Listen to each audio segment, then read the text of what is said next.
Good afternoon or good morning, wherever you're joining us from. Thank you for joining us for this session on governance. My name is Julian March and I'm the ESG Program Manager here at Wine Australia. And I'm excited today to have a very experienced and diverse group of speakers. We've got a couple of people from who have experience from within the wine sector, and someone else that's coming to us from experience within the banking sector, but also in the property sector. So to begin today, I would like to pay my respects to the Kaurna people. We are coming to you from the Adelaide Plains. So I'd like to pay my respects to elders past and present, and recognise the ongoing connection to lands, and especially given that we produce a product which comes from these lands. The order today is we're going to speak a little bit about what is governance, what benefits does it have to business, why does it matter to wine businesses, and how does it have advantages in terms of your ESG performance, but also how do those benefits transfer to customers, to investors and the supply chain. Governance isn't always a sexy topic, but it's very important for good practice, and we want to focus on that today. To help us better understand governance, we have three speakers. The first one, Siobhan Toohill. So Siobhan is a very experienced operator in the sustainability space. Siobhan is a non-executive director across several organisations.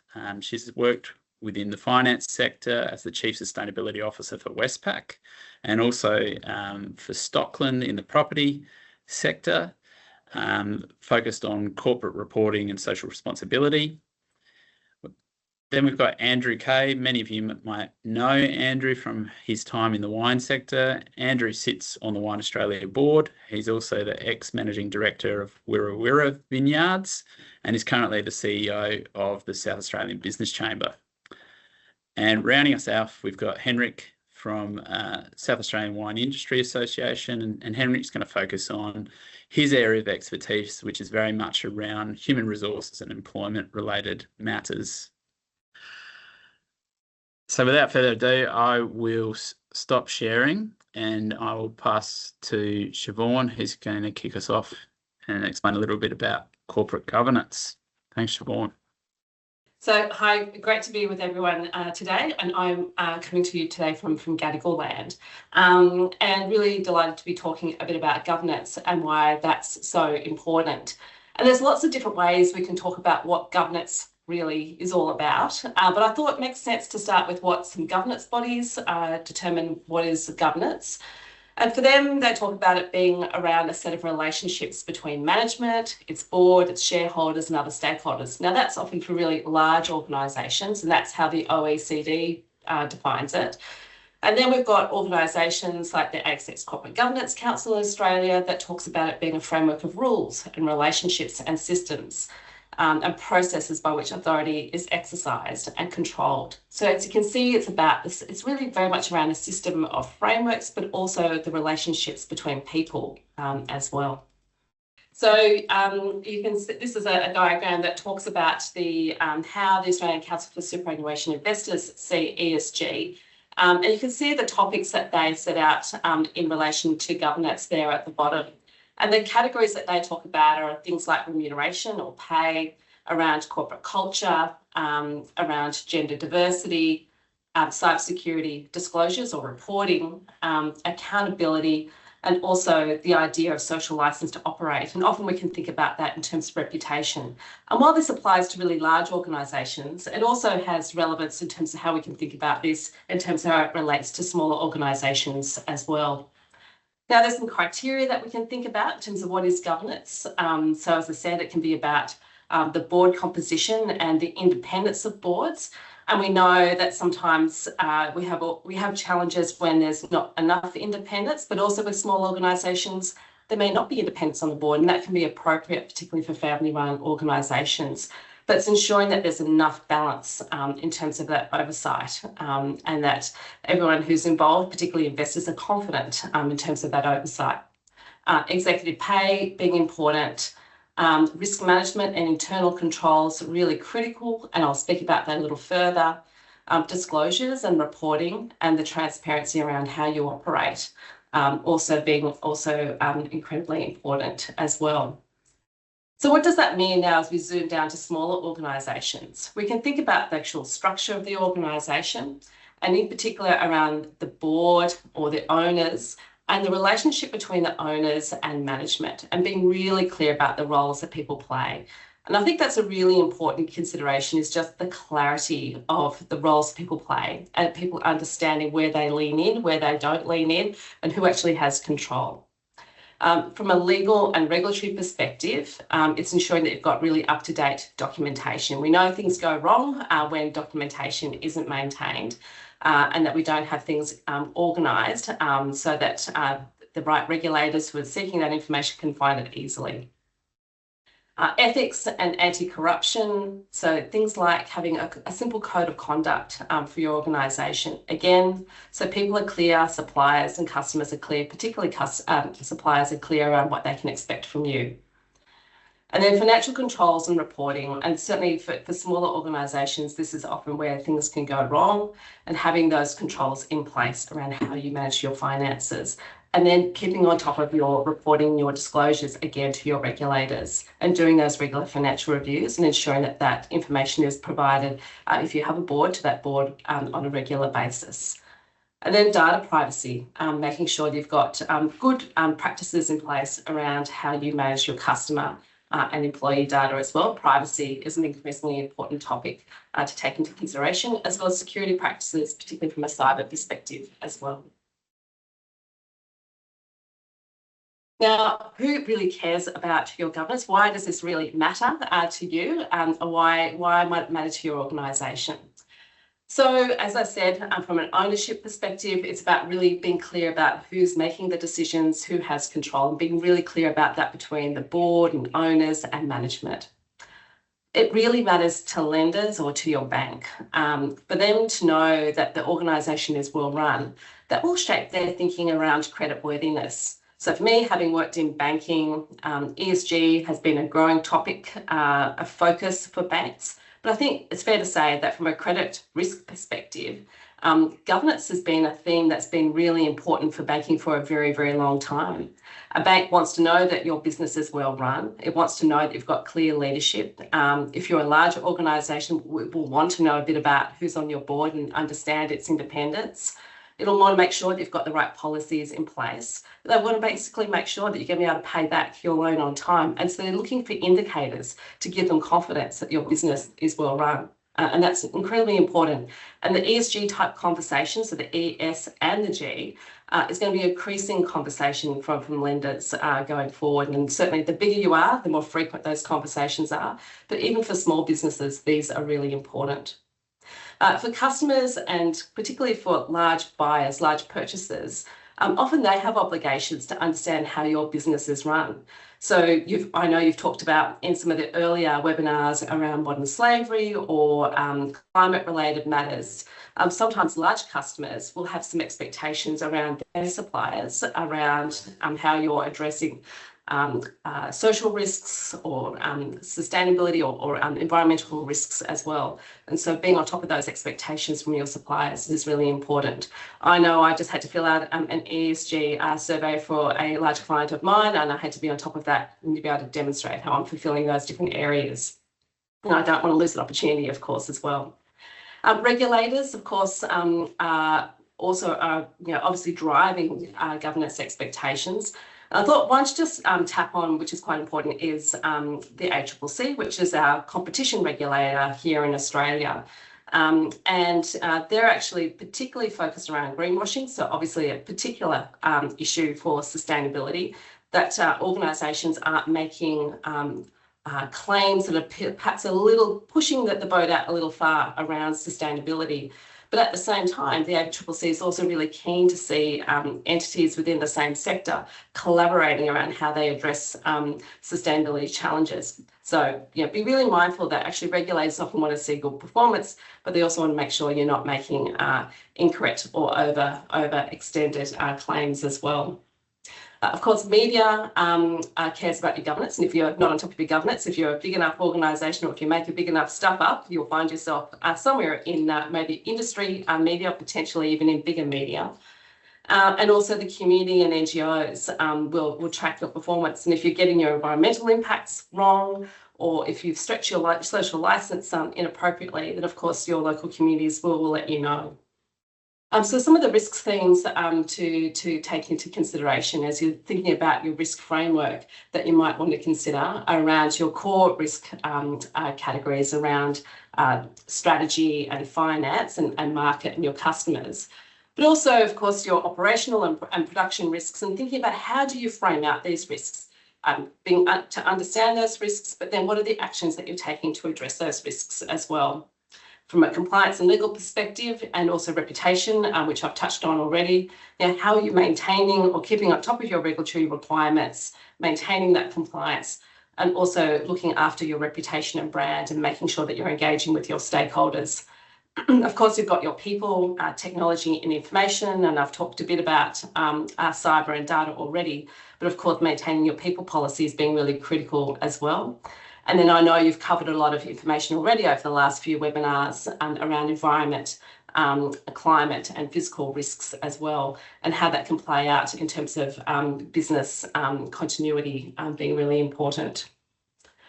So how are these risks playing out right now? We're in such interesting times right now, enormous amount of uncertainty playing out. And I just thought it'd be interesting to pull out a slide from the World Economic Forum. They put out their risk update earlier this week, and fascinating to see what are some of the short-term risks and what are the longer-term risks. And no surprises, geoeconomic confrontation is number one in terms of short-term risks.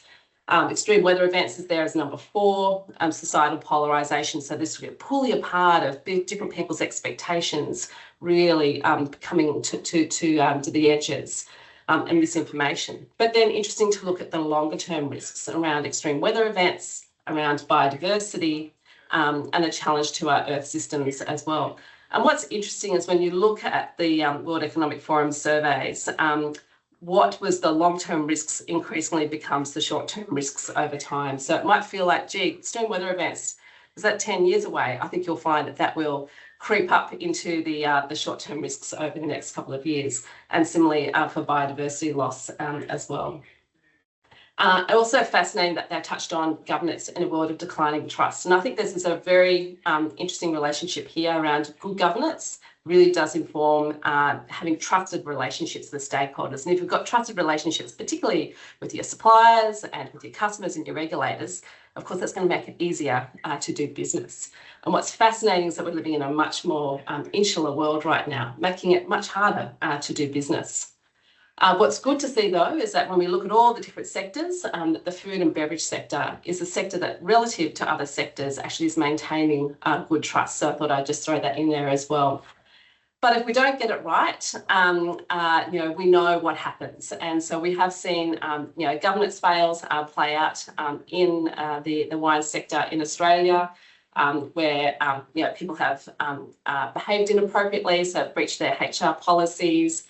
They haven't managed their environmental risks appropriately, for example, stealing water, breaching internal policies, and the importance in staying on top of your codes of conduct. So ultimately, this can play out from a reputation perspective if you don't stay on top of it. But I might leave it there, and Julian, I'll hand over to our next speaker. Fantastic. Thank you so much, Siobhan. That was really valuable. And I think what I took away from that is something that clearly risk is a big factor, but when you talk about trust and the importance of trust between suppliers, yourselves, and also your customer. I should mention as well that we have a Q&A function located at the top of the Teams screen. Anyone can use that to ask questions, to type questions to any of the speakers. and we'll use that we can either direct those questions to the speakers once everyone's finished speaking, or speakers also have the opportunity to respond to questions via text if it's a simple question. So I'll now cross to Andrew Kay, who's going to tell us a little bit more about what governance means from his experience in the wine sector. Thank you, Julian. I hope everyone can see my slides here. We can. Thanks. Great. And it's great to be on board this morning. Given Siobhan's spoken at a level of detail around some of the significance of governance and the importance for businesses, I thought I would talk a little bit about some of the more relevant areas that I see playing out for wineries, particularly noting that a lot of smaller businesses in the wine sector, whether they're growers or their winemakers, perhaps haven't turned their attention to this as much as the corporates have. So that's probably the area that I'll focus on today. And really at the end of my presentation, there's three key questions I'd like you to ask yourself about your business as a takeout from this. So I've been involved with businesses in wine at the smallest end, medium size end, and the absolute largest here and overseas. And there've been growers, there've been winemakers, there've been distributors, agency importers, and everything in between. And one of the things that I know is that most people got into the wine game because they enjoy the creative aspect. If they're winemakers, they like to be away from a desk, they like the freedom, they like the creativity. And we got into wine because it was supposed to be something that was fun. What we didn't get into wine for was to be bogged down at a desk thinking about regulations, rules, reporting, and restrictive practices. And unfortunately, that's where governance sits. And so it's often for business people, perhaps the last thing on the agenda they'll look at, because it takes time, it takes resources, it takes money, and that is the reality of it. And unfortunately, if you don't address it, it has the potential, as Siobhan touched on, for far greater implications. And as a director, I sit on various boards and governance committees, and I'll say they are dry. They're not the highlight of my month either, but we're living and working in an environment today that has never been more regulated, and it's becoming increasingly so. And some of the concerns that the WTO put up that Siobhan spoke about perhaps are leading us down that path. But even in Australia, so my day job now, while I'm still involved in the wine sector, my day job is the CEO of the South Australian Business Chamber. We're the Chamber of Commerce here in South Australia. And we support businesses. We have a business advice hotline that takes questions around industrial relations matters and HR matters. And we've just come out of a period where the federal government brought in closing the loophole legislation. They're the biggest changes to industrial relations in Australia in the last 20 years. So businesses, if they haven't already, hopefully they have, are scrambling to catch up with what this means in terms of their responsibility to their staff, their employees. And I know that our third speaker will touch on this again a bit later. But we're now having to think about things like wage theft, which is a horrible term because I don't know too many businesses that typically go to their way to steal the wages from their staff. But it's a term for underpayment. And when we see some very, very large Australian businesses be caught up with this, with all their systems and processes, we think, how am I as a small little business supposed to keep up to speed with that? What I hear from businesses regularly is we're actually overpaying our staff. We're paying above the award just to keep a barrier or a buffer there in case we make a mistake and get it wrong.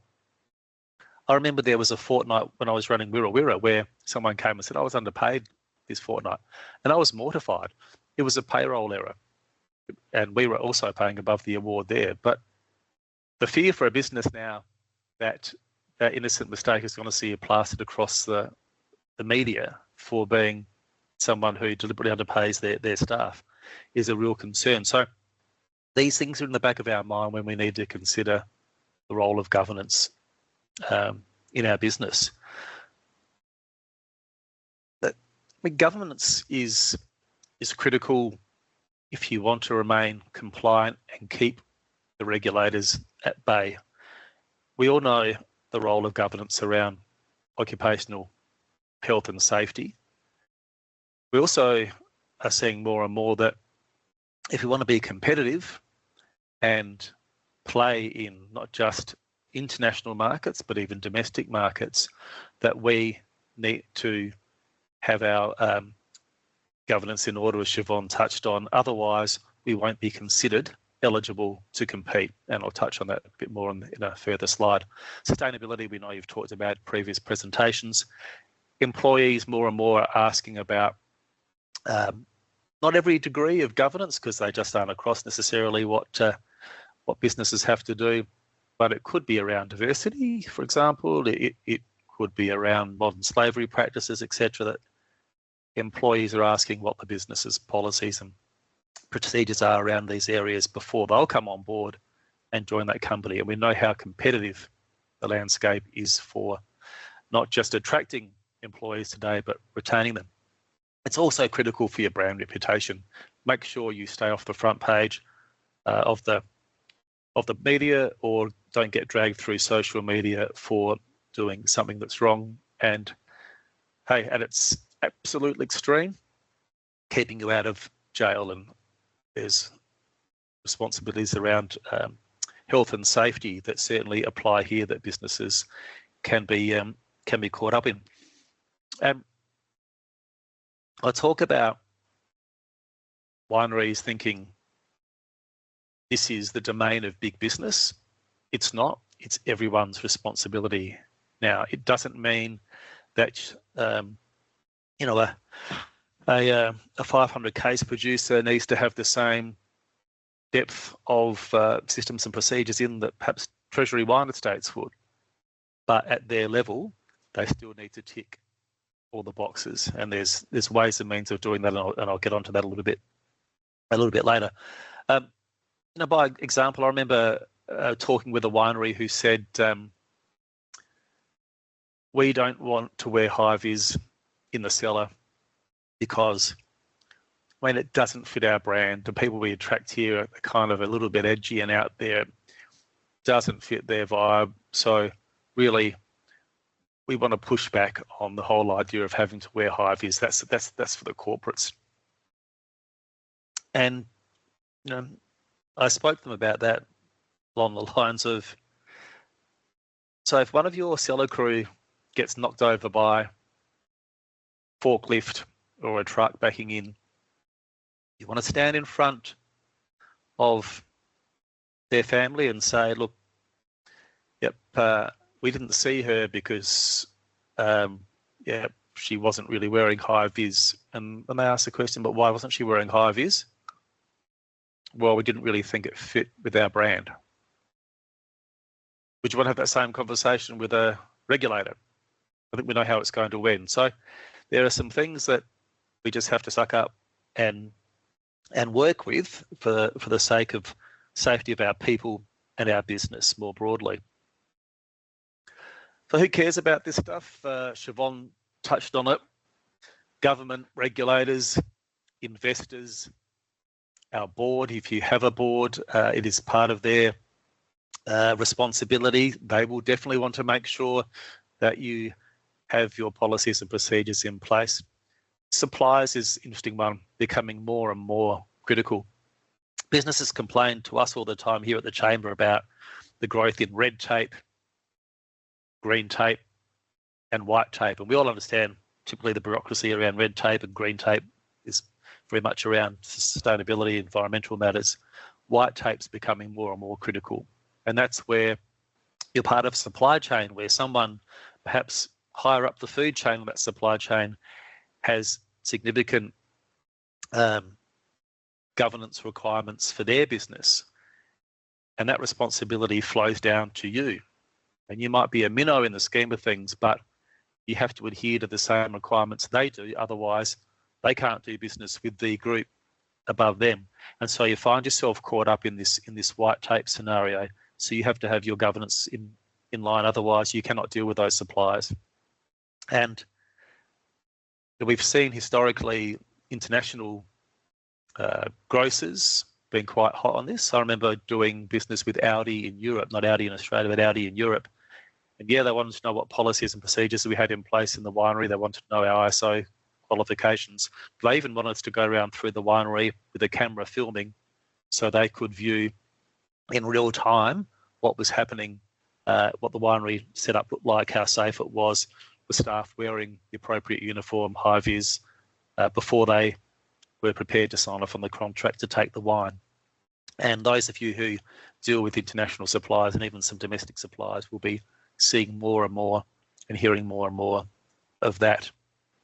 So that whole sense of being part of a supply chain, dealing with distributors, dealing with importers, dealing directly with retailers is pushing the demand more and more back down the line to everyone, because everyone wants to be seen to be safe. So that's something that I think we're understanding more and more. The good news is you're already doing a lot of this stuff, no matter what size your business is. You may be you've got governance in place that you're probably not even aware of. So when you're inducting new staff, when you've got SOPs in place for operational matters, it's part of your governance. When you are growing grapes and getting SWA accreditation, you're having to meet certain criteria. That's all governance. LIP to get your labels approved internationally. That's all governance. When you're making wine, you've got certain criteria in place already. So wineries, no matter what size they are doing this stuff already to some degree.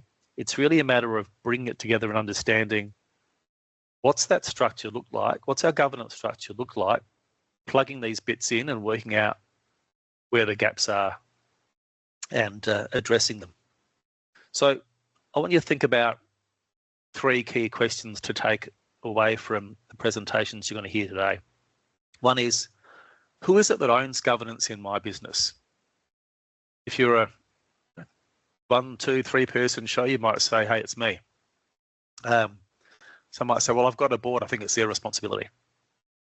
Actually, it's a few of us. There's someone who looks after HR, they've kind of got that governance area. There's someone who's doing, who's on the vineyards, they've got the environmental aspect. I'm running the show, I've got an overall sense of some of the bigger picture governance issues. There's a few of us who are involved in it. The critical thing is there's no right or wrong answer to this, but hey, at least one person has to be. So it's understanding who those people or that person is. And then when you know that, be very clear on it, do a governance audit, okay? What are the gaps in our business? Do we have all the right policies in place? Yeah, we might have an induction policy, we might have a health and safety policy, but do we have a policy around psychosocial hazards in the business? That's now legislated in Australia around bullying, harassment, psychosocial hazards. Do we have a policy around that? And so just have a look at the key aspects of your business and work out where the gaps might be. Boards will typically put together a risk matrix, and they'll think about the risk appetite of a business, and you'll work with your board to identify the risks, but then to rate them, their likelihood, the impact they'd have on the business, and what you need to put in place to mitigate those risks. So if you don't have a board or an advisory board, that's something you need to do either with your team. If you don't have a team, sorry, you need to sit down and think about it yourself and work out, do you have the right organisational structure in place to manage those risks and address those gaps? Now, it can be a lot to take on if you're a small business or a sole trader. So there's help out there. That's the good news. So what's the third question? What am I going to do about this? I've got some gaps. I need to do some work. South Australian Wine Industry Association, they've got people that can help you there.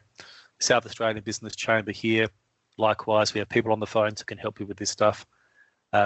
We can help you create policies. There's businesses that can help you write a simple deck of policies, maybe cover the top 10, 15 areas that need to be covered and get policies in place with them. When you do have those policies, it's really critical you review them every year to make sure they're up to date, because things are changing quickly, as I said. If you've got an advisory board, talk to your advisors, get them involved as well, or a mentor to help you with this. And of course, if you've got a board, it's their bread and butter, so make sure they are across it as well. I'll leave it there. I've spoken enough today, but there's just one part you remember from today's presentation. It's this last slide for me. These 3 questions you need to ask. Thank you. Thank you, Andrew. That was great and really important, I think, to finish with those key messages around who owns governance in the business, what are the gaps, and what can we do about it. I'll now cross to Henrik Walgren. So Henrik is the Business Service Manager at South Australian Wine Industry Association, and he commonly deals with lots of industrial relation and human resources matters, including employment law, and I'll let Henrik speak to some examples from the wine sector and what he's seen. Thanks, Henrik. Thank you, Julian. So I'm the Business Services Manager at the Wine Industry Association Association here in SA. So my presentations will be on workforce. So we're looking specifically at payroll and migration, and then safety, and then social license, which is broadly sort of liquor licensing and the way we advertise our wines. So I'd just like to sort of set the scene first, which is pretty consistent with what Andrew mentioned. So it's fair to say that I think in general, businesses want to do the right thing. And businesses do the right thing. People want to, businesses want to pay people correctly, of course, and pay staff fairly. They want to keep the workers safe. They want to operate responsibly, and they want to protect trust in their brand. So that's a sort of important starting point. So the intention obviously is there, and businesses in the main do the right thing. So my focus in this presentation is just look at what can we do to further sort of protect and ensure that there are systems in place to assist you in this, because complexity is increasing. We don't have a lack of regulation when it comes to social in Australia. We have an ever-increasing set of laws and regulations. Andrew touched on the psychosocial requirements and the like. The codes of practices, the standards, and the compliance burden is increasing. We are dealing with thousands of pages of law, and they are unfortunately not always written very clearly, and they're not necessarily written for a small and family business. They are at times maybe written by lawyers for lawyers, and with that comes greater risk of misunderstandings, gaps, or things simply being missed. Secondly, enforcement and expectations are rising. So it's not just regulators that are well-resourced and that obviously are very active, but also, as mentioned previously, retailers, supply chain partners, and the community are expecting stronger assurances and clear accountability. So it's not just having the policies, but also implementing it. They want to see action and want to be able to trust that we are actually doing what we are saying that we will do. And thirdly, reputation and brand risk is real. So mistakes that you may make can escalate from technical compliance breach to potential enforcement action to potentially unwanted media attention. And once something is public, unfortunately, we don't really get to control how it is being perceived and how it's being interpreted. So the challenge is really ensuring that the government is fit for purpose for your business and for the size of your business. So not bureaucracy, but practical controls. And I'm coming at this from the perspective of talking to wine businesses every day, solving problems as they arise, delivering training and consultancy, to small and medium and large businesses. We also engaged regularly with regulators and agencies, both federally and on the state level, and also reviewing reforms and providing input to legislative reforms and government bills and so on. So we're looking at this both from sort of operational side and expectation side, but also the policy side of it. So I'll be walking through sort of three sets. So the workforce, including payroll, migration law, safety, which includes the contract and management, and then the social license. So I'm going to start with workforce, because I think payroll is, I mean, it's very important. Obviously, people want to be paid correctly, and if you don't, people will come and approach you. But also, it has received a lot of attention in recent years. So it's fair to say that payroll risk has increased, and you don't need to look far for examples. We've had, multi-billion corporations who have been involved in payroll underpayment claims and payroll breaches, whether it's major retailers or universities or hospitality providers. So they're being pursued more actively by law firms, by parties like lawyers, for example, and they can become very expensive.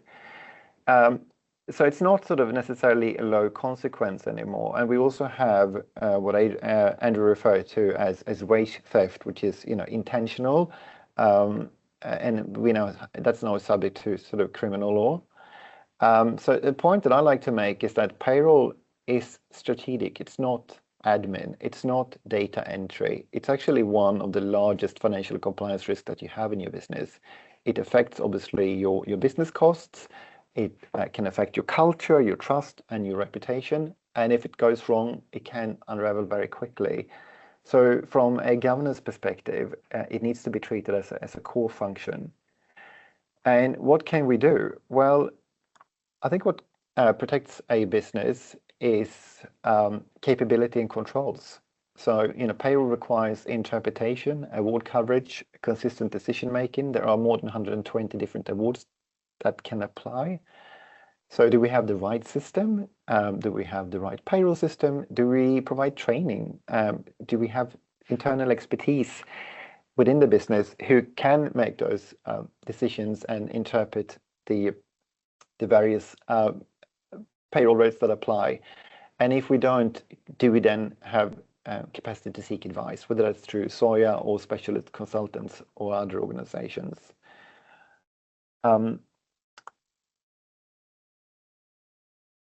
Also like to make the point that a major sort of blind spot, and that's a blind spot not just in terms of payroll, but also in terms of safety and migration, is when we are dealing with contractors.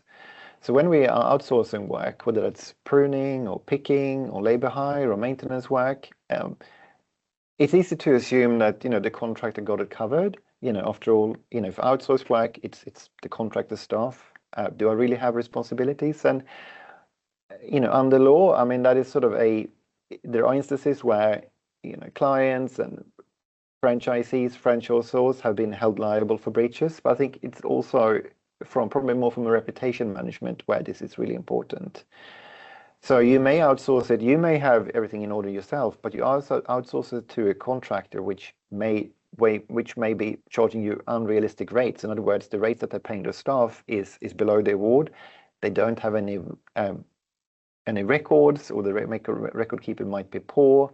You may have limited visibility how workers are being paid and managed. So the question is not just do we use contractors and how much do they charge us, but also how do we select them and what assurances do we have that the arrangement is compliant, and that we're not exposing ourselves to risks through outsourcing. So the government is really about having clear ownership, having clear approvals, having the right systems and skills in place, doing checks, having a culture of escalating if something doesn't look right, whether that's internally or whether that's where a contractor is involved. So the contract point, I think, is a sort of good lead into migration compliance because the sort of same assumption risks exist in the migration setting too. So obviously across the wine industry, we use, if you refer to visa holders or migrant workers, and that's a mix of, it could be working holiday makers. It can be people with special skills visas. It's obviously a range of different visas that people may have, and this is subject to specific law. We have the Migration Act, which is very specific in that as a business it's unlawful to employ someone who doesn't have the right work rights or is working in breach of the visa, so may not have a valid visa to start with. But it's also unlawful for you to accept workers, to have workers being referred to you, or to have contractors working on your site. That's also unlawful, and that becomes a shared responsibility for you as a client and for the provider of those services. So when labour is tight and things are moving quickly, so the risk isn't bad intent, but rather that things are rushed and decisions and assumptions are being made at an operational level. So in terms of governance, I would say the important thing here is that who decides and who checks. So who is authorized to engage workers and who verifies the work rights, and how are decisions escalated if there is uncertainty. And is it realistic to expect, say, a vineyard manager or a seller supervisor to make calls about visa conditions on the ground? Or do we need to have a clearer process internally in the organization where verification is being done? And the same applies to when we outsource work. So not just whether the contractor, the pruning gang is good, and when they're delivering a good service, they're reliable and they turn up and they have competitive rates, but also the skills and the systems they have in place to ensure that they don't have workers that they provide to you or working on your site who are working in breach of their conditions.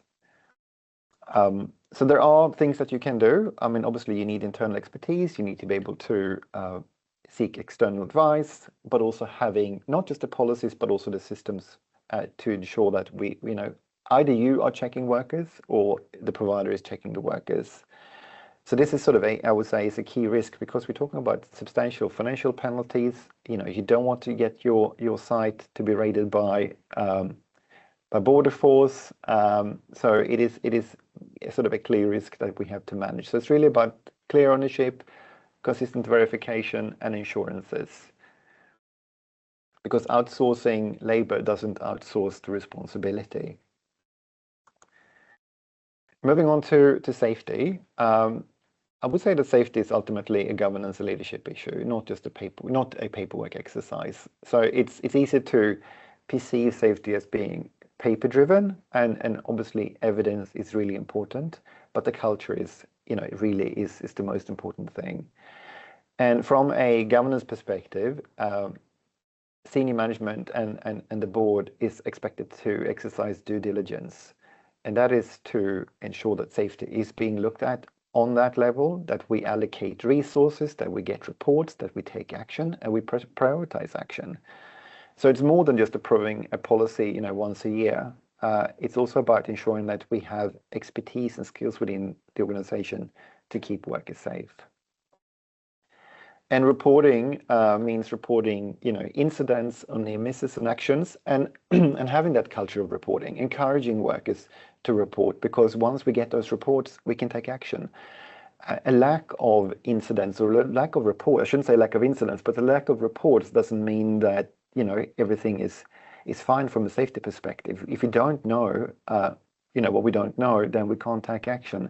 So it's really about having ways to encourage workers to report to you, and we can take action. And there are no, like a near miss, we'd rather know about the near miss than not knowing about it, because if we know about it, we can then look at what can we do differently. And things happens. Whether you are a small business, or medium-sized business, or the largest business, there are things that we can't always foresee. And then looking at contractors again, so outsourcing work to a contractor doesn't outsource WHS responsibility. So we're still accountable for safety outcomes. What we need to do when we outsource work is to ensure that there's consultation, cooperation, and collaboration between ourselves and the contractor. So, and also that we empower workers to step in if they see work being done in an unsafe manner by a contractor, that they can actually escalate this. And we have a practical learning from an incident last year where staff were observing contractor practices which they didn't feel were safe, but they didn't know what they could do. They didn't know that they were empowered, or indeed that they were encouraged to step in. So the work continued. In the end, and luckily no one was injured. But in terms of your governance and in terms of your systems, there should be ideally ways for workers to feel supported to step up. And as a final point, the policies must translate into practice. So it's more than just having the safety policies. It's a tone from the top, tone from the board, tone from senior management, and that workers can see that the safety policies actually put in place and they're actioned. So if we have policies on varying high vis, for example, if we don't do it, then it's quite easy then for that to sort of result in, I guess, a lack of motivation and a lack of faith in the system. And also Andrew made a very important point that a high vis, yes, may not maybe necessarily fit the overall vibe, but it's such a small thing to do. It's low cost and it's one of sort of the lower and easiest controls to implement. So if we don't do that, then what else are we doing? So I think that's really important that we do translate the policies into practical action and seeking help, going outside, whether that's outside industry or industry bodies or consultancies, if we don't have the internal expertise for it. So in the end, the safety, I guess, takeout is that boards and senior leaders need assurances that safety is really in practice. So that is to have in the feedback and the consultation with workers and the reports and so on. Finally, social license. So with that, I mean how we advertise and how we communicate our products, but also in terms of licensing. So what are we willing to be associated with, whether it's events and partners and promotions? Is that aligned with our brand and industry expectations? We have specific laws in terms of how liquor can be sold and supplied within our respective states. So obviously that's the boundary. And when it comes to approvals, it's about, from a government's perspective, who makes the decisions and who signs off. So who approves sponsorships, campaigns, promotions, and paid advertising? And what triggers escalation to senior management? Are we checking things before we press the publishing button, before things go live on social media? So the practical, I guess, risk area here is that content moves fast and that the review happens after it's already live. So it could be things like a pre-publishing review, and we have schemes like ABAC, the Alcohol Beverages Advertising Card. So if you're a signatory to ABAC, you can get pre-vetting, for example. It's also ensuring that we are aligning our practices and our advertising and promotions with the messaging and the conduct that Drinkwise is supporting, and principles about responsible service and alcohol. So that's not a marketing code, but it's about reinforcing those responsible behaviors. And also understanding the risk, the reputational risk. So the reputation is we don't get to control the screenshot or interpretation of an ad, for example, or a social media post.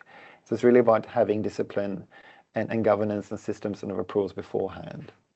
And it's not about being anti-fun. It's just being mindful that we do have laws and this is the environment that we're operating in, and it takes time to build trust, but it can be quite easy to lose that trust.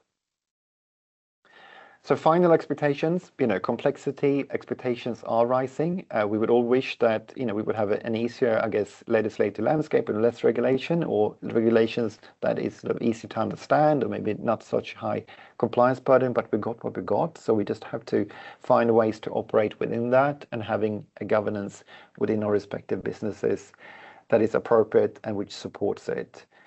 And insurances beats assumptions, so we can't assume that someone else will do the right thing or that they will take responsibility. We really need assurances, and having evidence of action really matters. And that is the end of my presentation. Julian, thank you. Fantastic. Thanks so much, Henrik. That was great. And really delved down into some of those key issues facing the SA wine sector. I'm aware that we've got a lot of people from on this call who sit outside of South Australia. And Andrew, you gave some good examples, as did you, Henrik, of what South Australian businesses can do, or South Australian wineries can do, in terms of getting in touch with both of you. If you're not a South Australian wine business, where is the first port of call if you perhaps don't have policies in place or procedures? Who is out there to help in this space in other states? Yeah, I think you'll find that you can draw upon other state associations who'll be able to provide similar services, whether that's the wine associations, and certainly I know the other state chambers of commerce can assist as well.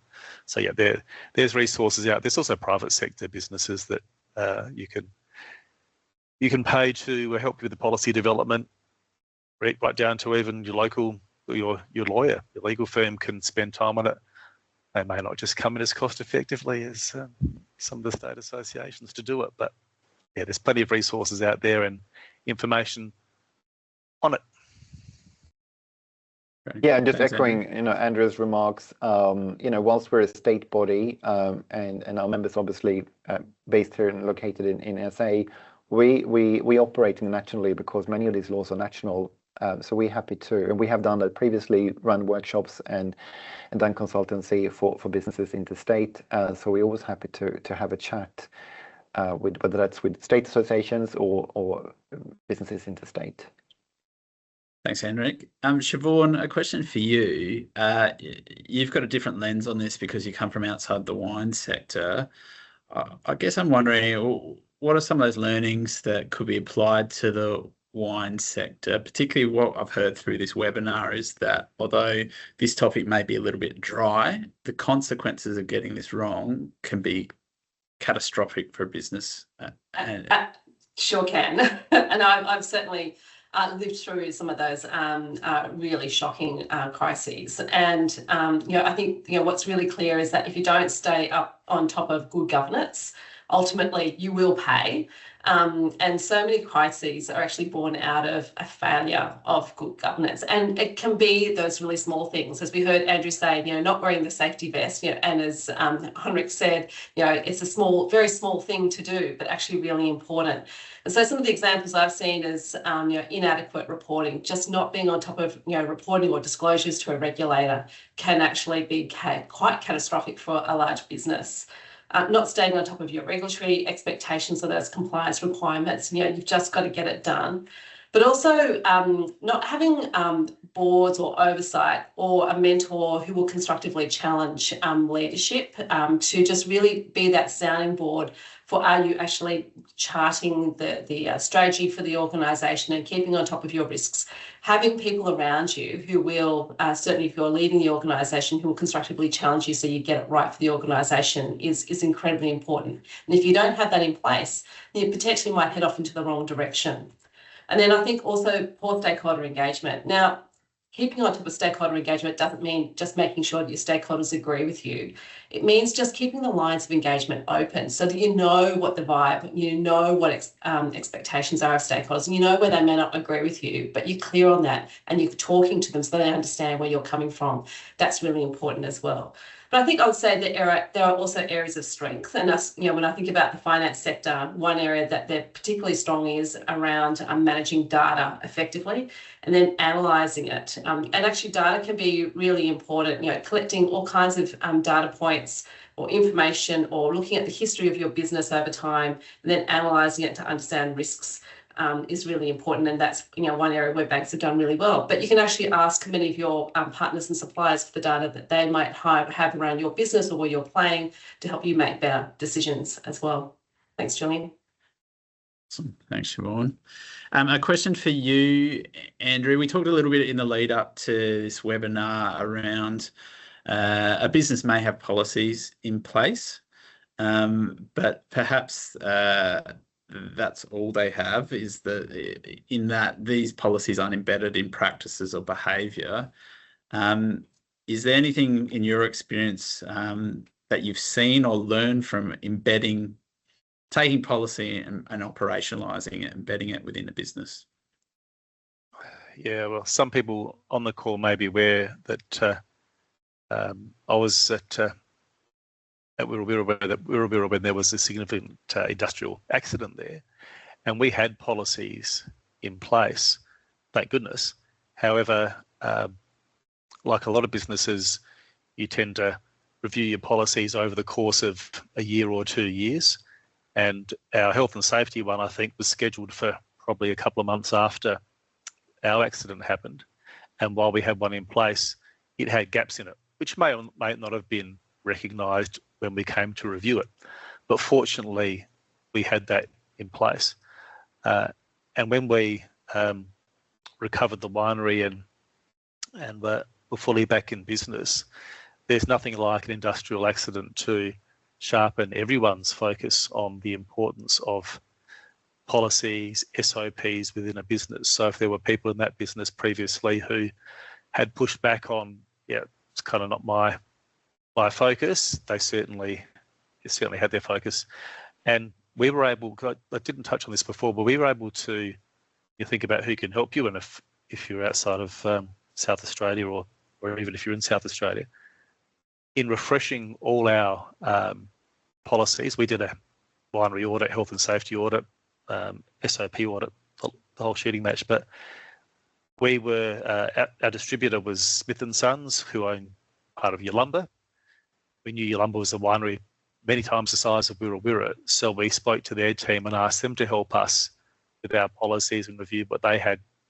And I'm sure there'd be wineries, if you're part of a supply chain, if you're a grower, for example, feeding into a bigger winery, ask them if you can talk to their team about their policies and procedures, or if you've got friends in the sector. The wine industry, as we all know, is very collaborative, and I'm sure there'll be others who would love to help you and share what they've done. So that resources are definitely out there. Great, thank you, Andrew. I'm just referring to the Q&A, and there's a couple of questions in there from Ed Kavanagh from Limestone Coast. So Ed's asked, and this might be a question for you, Henrik. How do you feel that the industry standard for governance accreditation is a fairly expensive course through the Australian Institute of Company Directors? And Siobhan, you might be able to speak to this as well. If the basics of governance is so important within our sector and across other sectors too, why isn't there a free or cheaper resource for people who may not be familiar with governance to skill themselves up to accept roles?